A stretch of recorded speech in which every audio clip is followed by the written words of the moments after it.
mesures que nous avons prises, et ça a été uniquement dans la gestion de l'aspect conjoncturel un peu de la crise, et les urgences, dans une dimension purement opérationnelle. Nous avons essayé d'augmenter un tout petit peu le niveau des patrouilles, de redynamiser les unités qui composent un peu les unités d'intervention rapide, de créer un engouement au sein de la police et de la gendarmerie.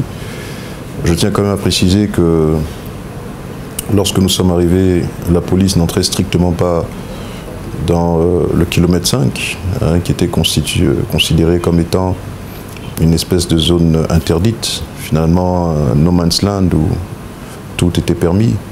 Aujourd'hui, la police a repris les patrouilles dans cette zone pour montrer la difficulté auquel on a été confronté. Je veux ici pour mémoire rappeler que nous avons eu 6 policiers à l'époque qui avaient été kidnappés, que nous avons pu récupérer sains et saufs. Et donc voilà, je pense que tout a porté en fait dans la dynamique que nous avons pu impulser au sein de la police et au sein de la gendarmerie, dans un contexte toujours difficile, parce que depuis que nous sommes arrivés, pas une seule arme n'a été rétrocédée, sauf dernièrement dans le cadre de la mission de Bambari. Mais avant cela, pas une seule arme n'a été rétrocédée à la police ni à la gendarmerie. Il faut quand même aussi relever que nous avons retrouvé des forces qui étaient quasiment désorganisées, qui étaient en sous-effectif et vieillissantes, de surcroît. Donc, sur le plan opérationnel, nous avons énormément travaillé à redonner confiance à ces forces-là, à créer les conditions de leur réorganisation, à redéfinir les priorités en fonction des zones criminogènes qui se dessinaient. Parce que ce qu'il faut savoir aussi, c'est que les réalités sécuritaires varient. Nous avions hier le kilomètre 5 qui était considéré comme une zone criminogène de très haute importance. Aujourd'hui, la situation n'est plus la même, puisque la plupart des leaders qui étaient à la tête de ce qu'on appelle aujourd'hui les groupes d'autodéfense et qui étaient à l'origine de la plupart des exactions qui s'y commettaient, aujourd'hui ne sont plus. Donc voilà un tout petit peu les raisons de l'accalmie dans cette zone-là. Mis à part ça, nous sommes confrontés à de la petite criminalité au quotidien, vol de moto, parfois quelques braquages. Pour pouvoir apporter des réponses qui soient des réponses durables, nous travaillons énormément sur la refonte en profondeur des forces de sécurité intérieure. Et donc pour ce faire, il était important de se doter d'un document référentiel. Nous l'avons. C'est le plan de redressement des forces de sécurité intérieure qui a été validé au dernier ressort dans le cadre du comité stratégique présidé par le président de la République. Aujourd'hui, nous nous sommes dotés d'un projet de loi qui porte sur la politique nationale de sécurité que nous allons présenter devant l'Assemblée nationale. Donc au niveau conceptuel, voilà un tout petit peu le travail qui s'est fait. En parlant de l'opérationnel et au-delà de la capitale de Bangui, parce que il est évident que la République centrafricaine, ce n'est pas Bangui, et nous sommes en charge de la sécurité sur toute l'étendue du territoire. Donc nous tenons quand même à dire qu'aujourd'hui, nous avons, avec l'appui de la MINUSCA, pu aujourd'hui projeter dans la localité de Bambari 90 hommes, une centaine de forces de sécurité intérieure, pour marquer la présence de l'État dans cette zone qui ces derniers temps a été en proie à des violences. Et donc de tous les échos qui nous parviennent, il se fait un travail titanesque, un travail qui se fait en parfaite collaboration avec les forces internationales. Et donc c'est, je pense, un travail à encourager. Nous avons à l'époque engagé plusieurs missions dans l'arrière-pays, en l'occurrence 3, qui ont été quand même très importantes. Il y a eu donc une mission que nous avons envoyée sur Bouka, lorsque nous avons appris qu'il y avait eu un village qui avait été pris d'assaut par des hommes en armes Et ces missions étaient montées très très rapidement, en l'espace de 24 heures, donc projetées très rapidement. Et donc ça a été, pour les populations concernées, on a eu un écho extrêmement favorable de la présence de nos forces de sécurité intérieure. Nous avons projeté des forces aussi sur Gaoundai, qui était en proie au même type de violence. Et notre dernière mission, enfin la dernière, dans tous les cas en matière de mission de cet ordre-là, ça a été à Kakabandoro, une mission qui par la suite a été avortée pour des raisons que je ne voudrais pas évoquer ici. Mais oui, je pense que il est important de travailler à l'amélioration de notre environnement sécuritaire. Nous avons pour ce faire, au-delà de l'aspect conceptuel, maintenant c'est la mise en œuvre de ces idées. Puisque nous avons un ensemble d'objectifs contenus dans le document que nous avons entre les mains, qui est un outil extrêmement important. Et sa mise en œuvre aujourd'hui demande à ce que nous soyons non seulement accompagnés par la partie internationale, accompagnés par celle-ci, mais qu'il y ait aussi une harmonisation des points de vue au niveau gouvernemental, afin que la sécurité qui se doit de constituer une priorité, que cela puisse se traduire dans l'action politique que nous menons. Je pense que beaucoup reste à faire. Et donc voilà, l'amélioration de l'environnement à Bangui tient du fait que les forces de sécurité sont réorganisées, remises en confiance, et donc avec des moyens quelque peu inadéquats, arrivent quand même à créer des conditions de sécurité, arrive à mettre tous ceux qui aujourd'hui essaient de se lever contre la loi en difficulté. Aujourd'hui, il y a des noms qui ont été tristement célèbres, dont on ne parle plus. Et je pense que c'est un devoir pour les forces de sécurité intérieure d'agir de la sorte.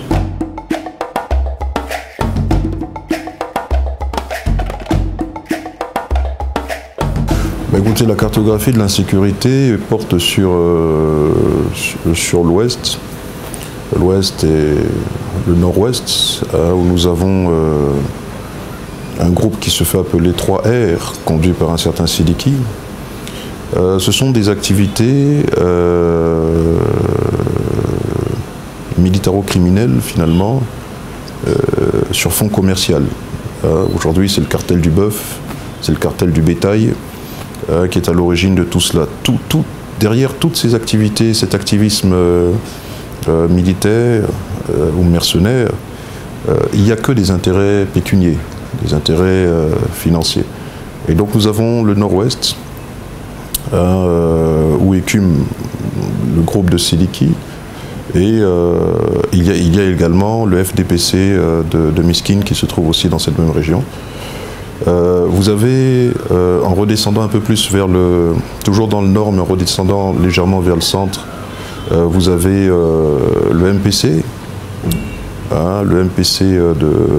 d'un certain Al-Khatim, qui essaye, qui hante ce secteur-là, qui est associé au RJ de M. Armel Sayo. Donc ce sont eux qui, dans le cadre d'ailleurs d'une alliance, écument cette partie du territoire-là. Nous avons le plein centre avec Bambari, centre-est, où nous voyons les groupes aujourd'hui, d'une part de l'UPC, qui écume donc ce centre, centre-est, l'UPC donc du fameux Ali Daras. Et nous avons en face aujourd'hui ce qu'on appelle la coalition CNDS, qui est en fait une alliance entre plusieurs groupes, tels que le FPRC, le MPC et j'en passe, qui eux donc sont beaucoup plus dans le nord, le Grand Nord, et tous éventuellement essaient de s'étendre un peu du côté de l'Est. Alors quand on décompose un tout petit peu, quand on dessine la cartographie des groupes militaro-politiques ou militaro-criminels, on se rend bien compte qu'il y a quand même un espace quand même assez important qui est occupé par ces groupes armés.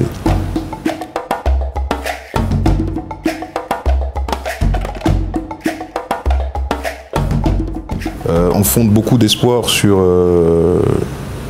le processus qu'impulse le président de la République, hein, qui a souhaité dialoguer avec chacun de ses leaders. Ce qui, moi, m'attriste un tout petit peu, c'est que on sort quand même d'une élection où le peuple centrafricain s'est exprimé librement. Il a porté son choix sur un homme. Il y en avait 30 qui étaient en compétition. Et le peuple a donc fait son choix. Il a fait son choix aussi en faisant le choix d'un homme, il a fait le choix d'un projet de société.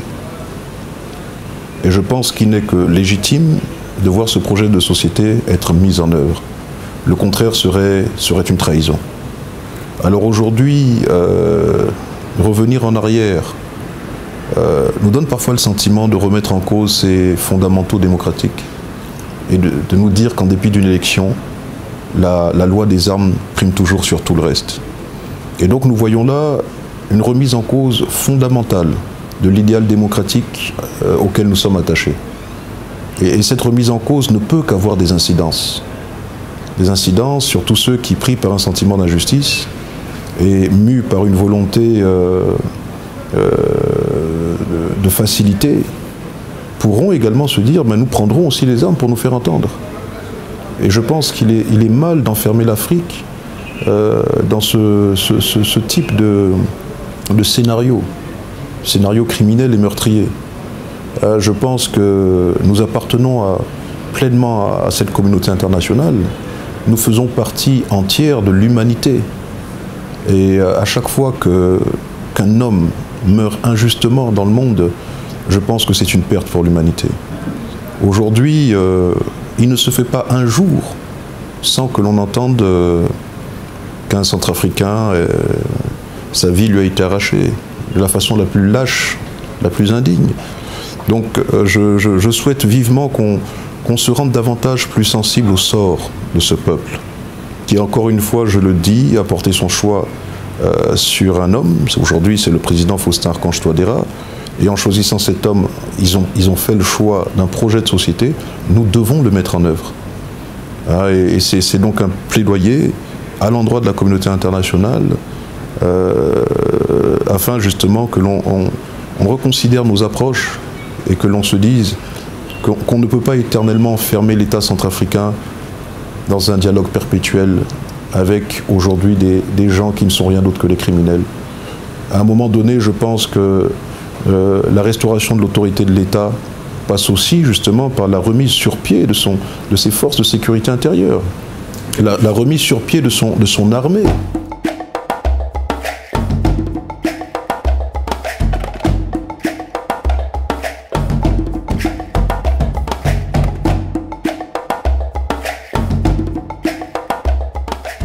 Je pense que dans le principe, nous savons que sans la communauté internationale, à nos côtés, la situation sera certainement plus catastrophique.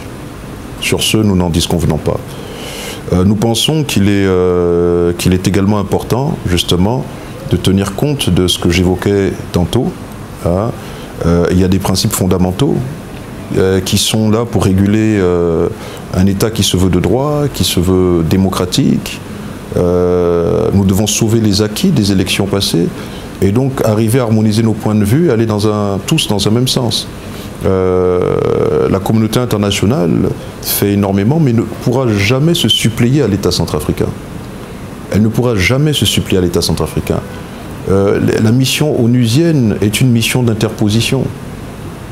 Ils n'ont pas forcément un mandat offensif, même si le chapitre 7 leur donne la possibilité de pouvoir se défendre ou faire usage de la force en cas de besoin. Mais c'est une force d'interposition. Mais l'État centrafricain, qui aujourd'hui, chaque État a la légitimité de l'usage de la violence.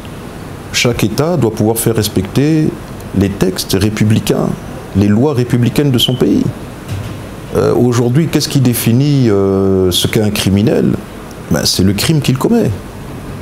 Il ne se définit pas par une religion, par une confession religieuse ou par quoi que ce soit de cette nature-là. Le criminel est celui qui tue, sans raison. C'est un criminel.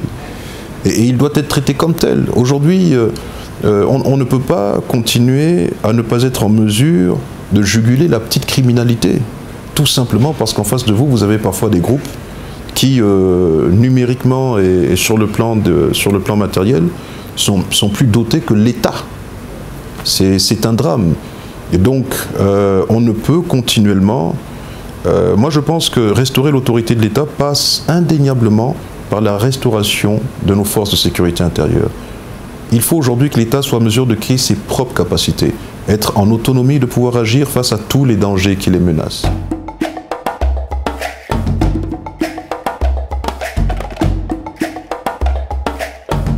Alors, je disais, le président de la République a été élu par toutes les communautés qui aujourd'hui appartiennent à la nation centrafricaine, musulmans comme chrétiens.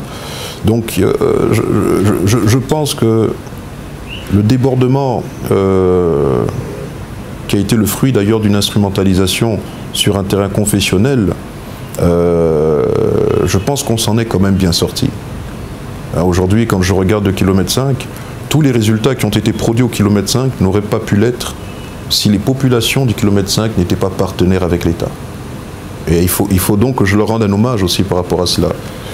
C'est parce que les communautés du kilomètre 5, les militaires FACA du kilomètre 5 qui sont d'obédience musulmane, aujourd'hui ont compris.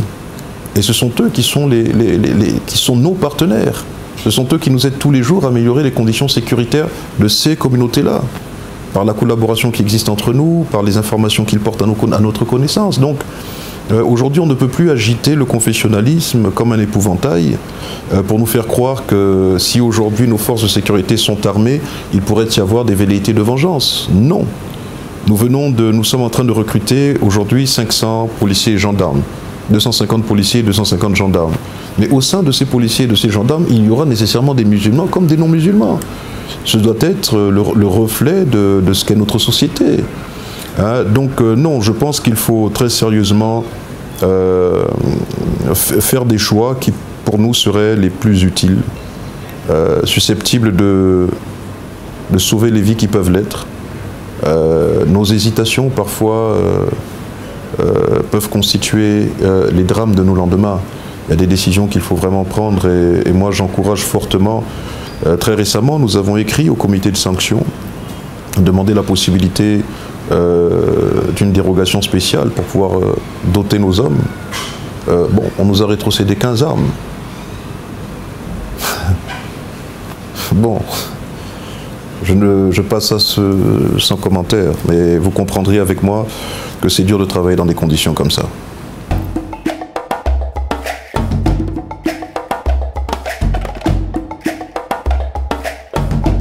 Alors oui, c'est-à-dire que nous avons la volonté bien sûr d'en faire plus. Et je pense que le peuple centrafricain attend beaucoup plus pour nous, enfin beaucoup plus de nous. Je pense aussi que tout Centrafricain, d'ailleurs, comme l'indique une de nos lois qui porte sur la défense nationale, elle stipule très clairement que tout Centrafricain est acteur de la sécurité dans son pays. Nous avons certes des rôles différents. J'ai un rôle institutionnel. Au sein du gouvernement, je suis en charge de la politique de sécurité. J'ai reçu une lettre de mission très très claire et donc je la traduis en action au quotidien. C'est mon rôle, mais je pense que cela ne peut pas dédouaner chaque Centrafricain. Nous avons tous besoin de voir ce pays se redresser. Les guerres les guerres parfois qu'on se fait sont stériles et nous font perdre du temps, mais nous font perdre aussi en vies humaines. Donc je pense qu'il faut qu'on soit tous solidaires autour du chef de l'État, solidaires autour du gouvernement, et que chacun, en fonction de son statut social, en fonction de son rang, puisse apporter sa pierre à l'édifice. Nous avons tous besoin de redresser ce pays-là ensemble. Je vous remercie.